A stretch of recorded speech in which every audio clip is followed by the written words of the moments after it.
মেরে ফেলছে, জনগণে জায়নামাজ পড়ছে, হাজারো হাজারো মানুষ জায়নামাজ পড়ছে আমার মেয়ে হয়ে।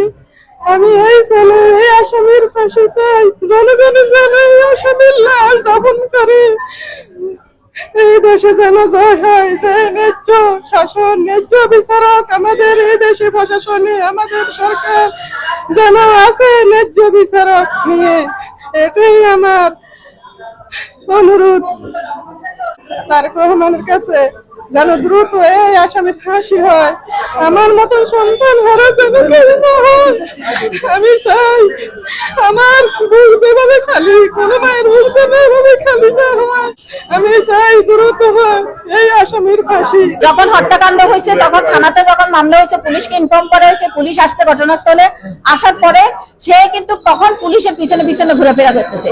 তার চলন বলনে পুলিশ সন্দেহজনক হওয়াতে তাকে পুলিশ সন্দেহ করে তারে জিজ্ঞাসাবাদ করাতে একটা পর্যায়ে সে স্বীকার করছে যে তার সমস্ত কাগজ আপনার লাশ কোথায় রাখছে, কিভাবে হত্যা করছে, পুলিশের কাছে সে জবান স্বীকার করছে।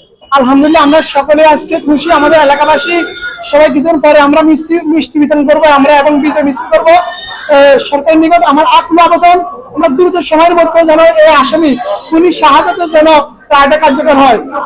আমার এ বাচ্চার ব্যথা আমার মুখ থেকে যায় না, আমি রাত দিন আমার চোখের পানি, আমার বাচ্চার, আমার সবচেয়ে বাচ্চাটা আমার কত সুন্দর সুন্দর কথা বলতো আমার সাথে। আমি আজকে যে দীর্ঘ 5 বছর চলতেছে, আমি আজকে যে শুনছি যে ফাঁসি দেয় আসামি শাহাদাতের।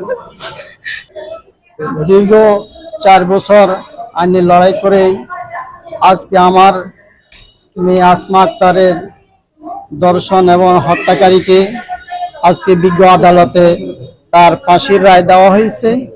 আমরা এই রায়ের প্রতি সন্তোষজনক হয়েছি এবং যাতে করে এই রায়টা, ফাঁসির রায়টা যেন দ্রুত কার্যকর করে, এটা মাননীয় প্রধানমন্ত্রী আমার দৃষ্টি আকর্ষণ, এটা যত তাড়াতাড়ি পারে যেন এই কার্যকরটা অর্থাৎ তার ফাঁসির রায়ের কার্যকরটা দ্রুত করে। এই মামলা আমরা অনেক চেষ্টা করছি তাকে সাবসাইড করার জন্য, কিন্তু পারি নাই। সে একটা অকপটে সে স্বীকার করছে যে সে অপরাধের সাথে জড়িত। চাইছে তার বয়স কম, সে আদৌ কোনো কনস্পিরেসি স্বীকার কিনা, কিন্তু দেখলাম যে না, পরক্ষণে সে তার আপনার সাক্ষী প্রমাণাদি সবে আদালতে উপস্থাপিত হয়েছে, সে এটা স্বীকার করছে। যেন পায় সরাসরি। এই মামলাটা একটা চাঞ্চল্যকর মামলা। বাংলাদেশ সরকারের স্বরাষ্ট্র মন্ত্রণালয়ের অধীন যে মনিটরিং সেলের চাঞ্চল্যকর মামলা তালিকা আছে, এই তালিকাভুক্ত এই মামলাটি অত্যন্ত একটা নির্মম।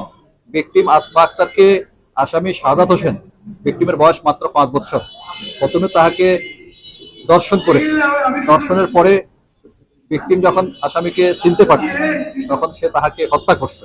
হত্যা করার পরে আবার লাশ গুম করে একটা সেফটি ট্যাঙ্কের ভিতরে লুকিয়ে রাখছে।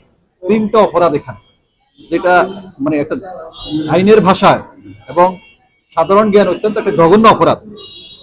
এই মামলায় বিজ্ঞ আদালত, আমরা রাষ্ট্রপক্ষ 11 জন সাক্ষী উপস্থাপন করেছি এবং আসামি স্বেচ্ছায় স্বীকারোক্তিমূলক জবানবন্দি অস্বীকার করে স্বীকারোক্তিমূলক জবানবন্দি দিয়েছে। আজকে মামলা রায়টি আজকে আদালতের রায়ের জন্য ধার্য ছিল। সকল সাক্ষী প্রমাণ বিবেচনা করে আদালত আজকে এই মামলায় আসামিকে নারী শিশু নির্যাতন আইনের 9-2 ধারায় সর্বোচ্চ সাজা, মৃত্যুদণ্ড এবং 1 লক্ষ টাকা জরিমানা ঘোষণা করেছেন। আমরা এই রায় অত্যন্ত খুশি।